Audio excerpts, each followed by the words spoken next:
At 4:13 hours, the Miami skyline looked like nothing more than glass and sleep.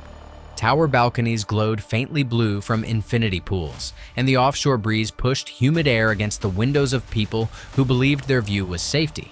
300 feet above the sidewalks, one penthouse was not asleep. Thermal cameras showed movement, slow, patterned, methodical. Not the movement of a family or late-night guests, but of men working in silence, heads bent toward screens, hands moving in deliberate gestures. Encrypted devices pinged off private network relays. A satellite uplink cycled every 8 seconds. And somewhere inside that penthouse, a digital ledger updated a number that investigators had been chasing for over 14 months. That number represented $200 million. The target was identified simply as Cobalt Suite, a 2-story penthouse unit inside a luxury tower overlooking Biscayne Bay. To the outside world, it appeared owned by a shell corporation registered in Panama. To the federal task force watching from 4 blocks away, it was a command and control node for a transnational narcotics network that stretched from Sinaloa to South Florida. The men inside weren't street dealers, they were logisticians, brokers of maritime trafficking routes, specialists in encrypted distribution, handlers of offshore cryptocurrency tumblers, and coordinators of drone drops across the Florida coast. When they sent a message, shipments moved. When they pressed a key, money changed continents. This was not a bust for product, this was a strike against infrastructure. At 4:16, the Miami Field Intelligence Center relayed final confirmation. All civilians living on floors above and below had been quietly relocated 2 hours earlier under pretext of a fire suppression calibration. No alarms, no public disturbance, elevators locked, security cameras looped. The tower was now, for all practical purposes, a controlled environment. In a parking garage 6 levels below, a tactical briefing ended with one sentence from the SWAT commander. "No property is worth a life. We go clean, we go measured, we bring everyone out." Here's how it unfolded. At 4:22, a disguised maintenance vehicle rolled past the lobby, antenna panels hidden beneath false roof mounts. It scanned the spectrum, confirming that counter-surveillance equipment inside the penthouse was active, but operating on predictable sweeps. The breach team had a window of 32 seconds, just 32, to cross the threshold before internal alarms caught up. The breach point would not be the main door. Cartel architects assumed that law enforcement would move horizontally, down the hallway, through reinforced steel into funnel kill zones. The task force would instead move vertically. Floor 49, elevator shaft, maintenance crawl section, access point. If the suspects had reinforced the structure, the team would know in seconds thermite could cut the hinges. Hydraulic spreaders could force the seam. But the commander wanted neither. Too loud, too long, too destructive. They would use flex linear cutting charge, shaped and directional, designed not to shred walls, but to cut exactly where instructed. The harbor winds whistled against the glass as 2 drones lifted off the rooftop of a neighboring building, drifting into position behind mirrored windows. They weren't armed. They were eyes, streaming thermal overlays into the helmets of the entry stack. Inside the penthouse, the targets moved through heat signatures, 1 at a server rack, 2 near a dining table repurposed as a comms station, 1 pacing the loft with a phone pressed tight to his ear. They were relaxed. They believed height meant protection. They believed Miami did not belong to federal agents. They were wrong. At 4:30, breachers attached the cutting charge to an access panel disguised as architectural trim on the penthouse's upper mechanical level. When the countdown hit 2 seconds, every team member lowered face shields, breathing slow and controlled.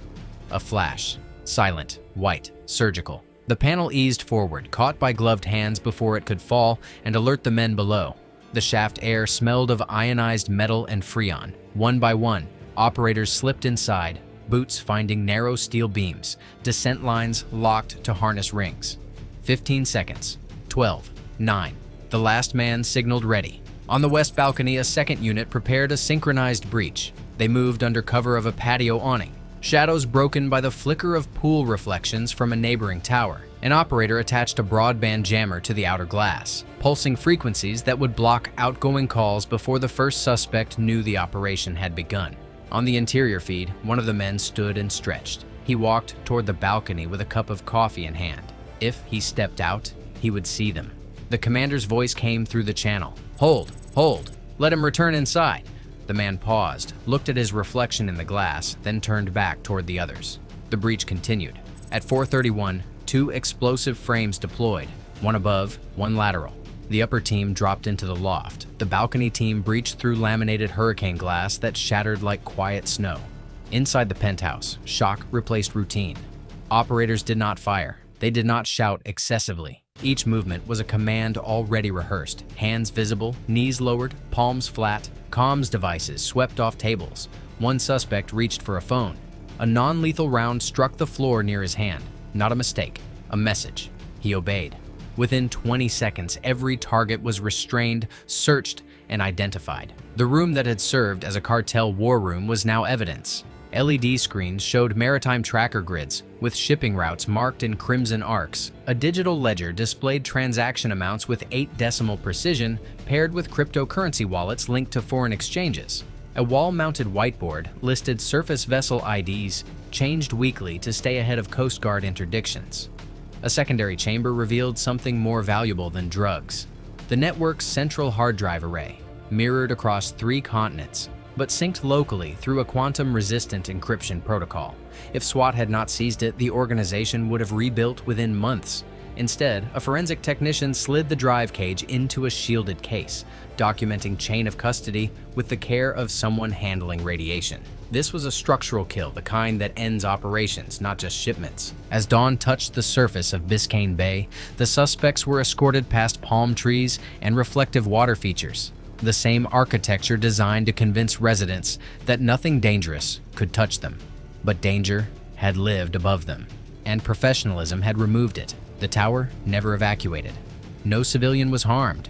No operator fired a lethal round. The city woke unaware that its skyline had been a battleground, quiet, precise, and over before sunrise. To the task force, success wasn't the view from the penthouse. Success was that no one died in it. The penthouse was silent now, but the operation had only entered its second phase. What happened inside those walls would echo for months across Miami, Dallas, Phoenix, and the narrow corridors of encrypted forums where cartel coordinators whispered under anonymous flags.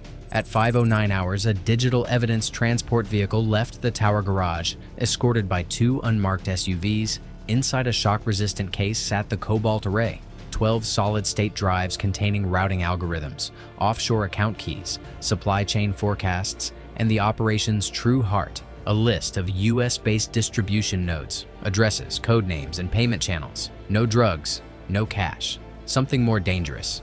Logistics. Agents inside the mobile lab began cloning the drives, isolating wallet signatures and transaction patterns. Every line of code was a thread that could be pulled until another corridor of the network unraveled. The seizure would not be measured in kilos, but in months of operational paralysis. Meanwhile, on the rooftop of the seized tower, the drone overwatch team stayed in position. They weren't watching the penthouse anymore. They were watching the city below, because when command decapitates a network node, someone always calls someone, and someone else always tries to run. At 5:17, one of the encrypted uplink monitors spiked a device inside a high-rise 2 miles away, came online. Same encryption family, same routing signature. Likely a secondary operations relay. The signal belonged to another luxury residence. The task force commander spoke just one word: cascade.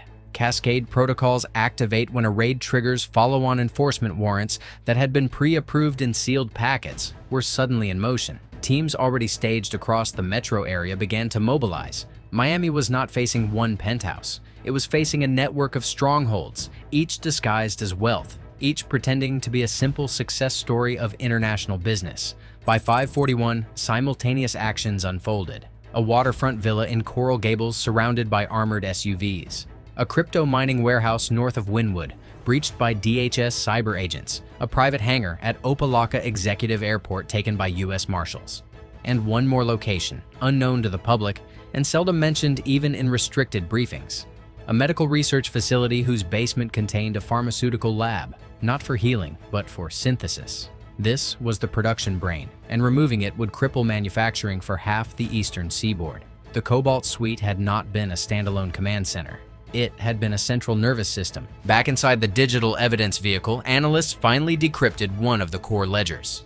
Line after line displayed coded movements. Horizon/Blue/17.4 million inbound sector/Ivory/3.2 million outbound Orchid/Navy/21 pallets confirmed. To a civilian, the words meant nothing. To a task force commander, it was a map. Horizon was a marina storage codename.